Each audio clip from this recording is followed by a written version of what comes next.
welcome back to my channel. Thank you so much for stopping by and clicking on this video. If this is your first time here on this channel, thank you so much for clicking on this video, and I hope by the end of this video you will consider subscribing to my YouTube channel. Here on this channel I make content about NACA and my husband and I's home buying journey using the NACA program. We purchased our very first home, a new construction home at that, April of 2020, so it's almost been 2 years.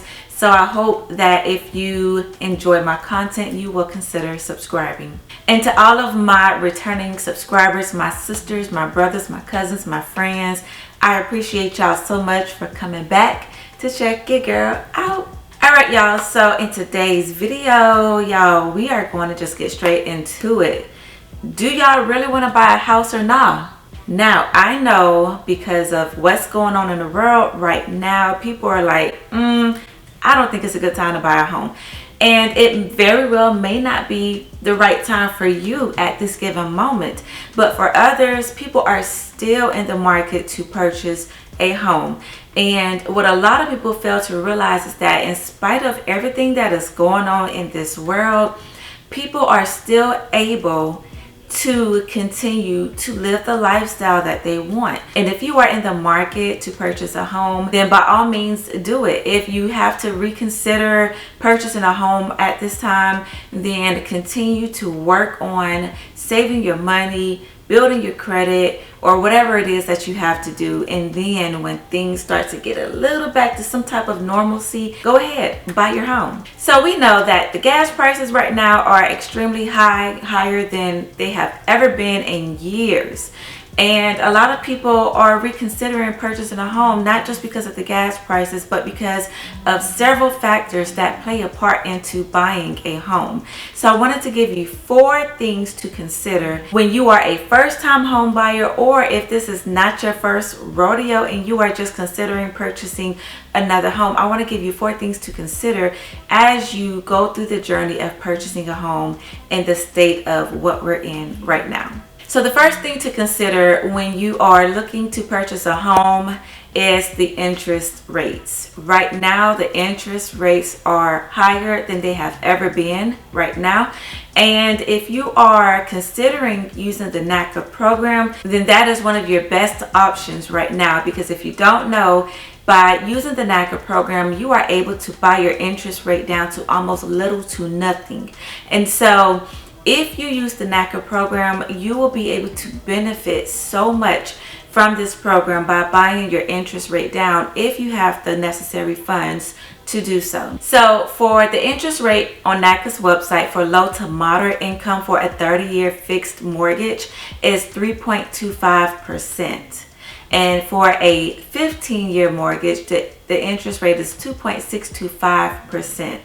Now, for those who have higher income, the current interest rate for a 30-year loan is 4.25%, and for a 15-year loan, the current interest rate is 3.625%.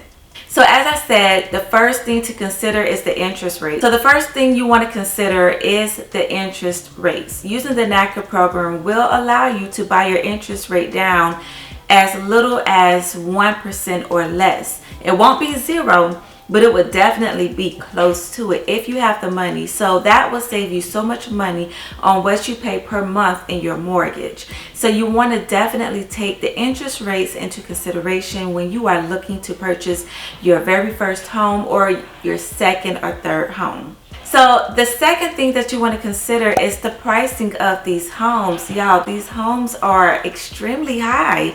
Like right now, I have seen so many new subdivisions that would normally be priced at the mid 2s to high 3s. Now these homes are being priced at 400 plus. Some I've even seen at almost 600,000, where that home would normally be about 350. And so you want to consider the high priced value of these homes. If you are able to move into more so of a rural area, you may be able to save a few dollars that way. But if not, then you may have to save up more money if you have to consider purchasing a higher priced home. And I know that's not ideal for some who don't have substantially higher income, but if you are still wanting to purchase a home right now, you have to take into consideration that you are not really going to find any homes that are going to be $350 or less. Everything right now is $375 and up. So you want to make sure that you are doing your best to save up your money and then work on building more income so you can purchase the home that you would like and not have to settle. So the number 3 thing to consider when buying your very first home or your second or third home is know that your property taxes will increase. And I can speak on this one because I just recently found out that the value of my home has drastically increased. And when I say drastically, I mean drastically, which is a good thing. But at the same time, it makes your property taxes increase. And so now when your property taxes increase, you're now going to see that reflect in your monthly mortgage payment, because with NACA, you are paying your monthly mortgage plus your taxes and insurance all together. So if your property taxes increase, then you are going to see your monthly mortgage payment increase. Not your monthly mortgage, but the total amount that you would pay per month. You're going to see an increase in that. And I can speak for myself that I have definitely seen an increase. And you know, it's something that we can't really control. We can do certain things to kind of help us alleviate it going up so much. But just know that if the home increases in value, you are definitely going to be paying more property taxes. And so that's why a lot of people are selling their homes right now, because the value is drastically increasing.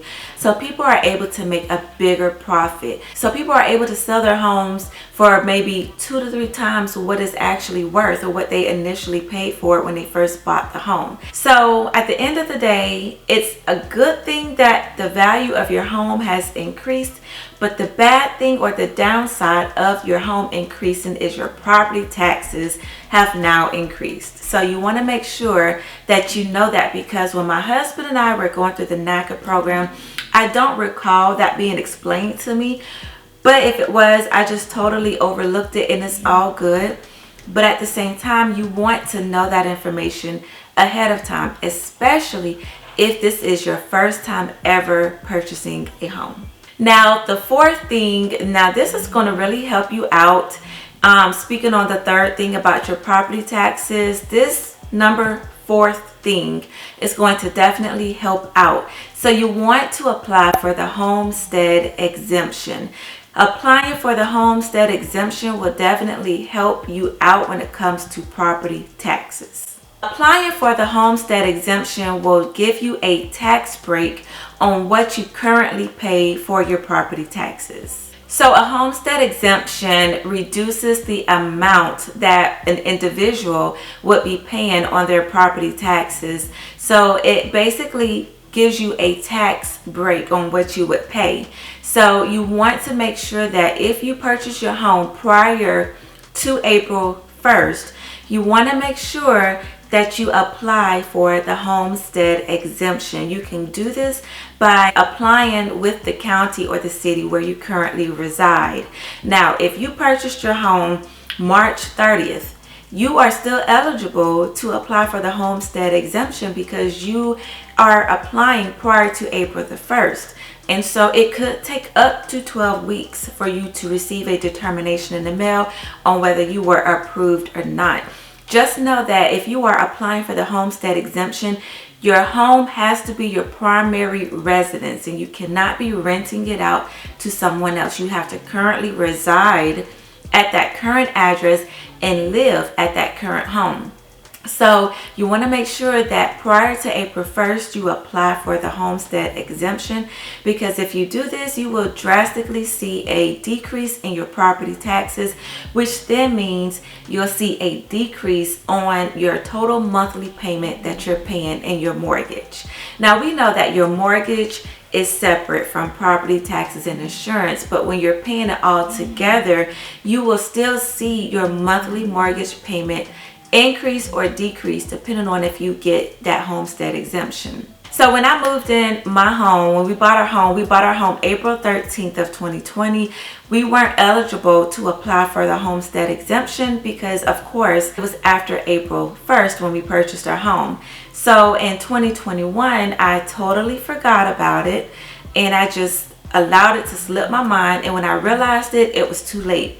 So I am applying for the homestead exemption this year for 2022, and I'm going to make sure I do that before April 1st because I want to see how much of a property tax break I will receive. So I hope that you guys found this video useful and helpful for you, especially for those who are purchasing their very first home.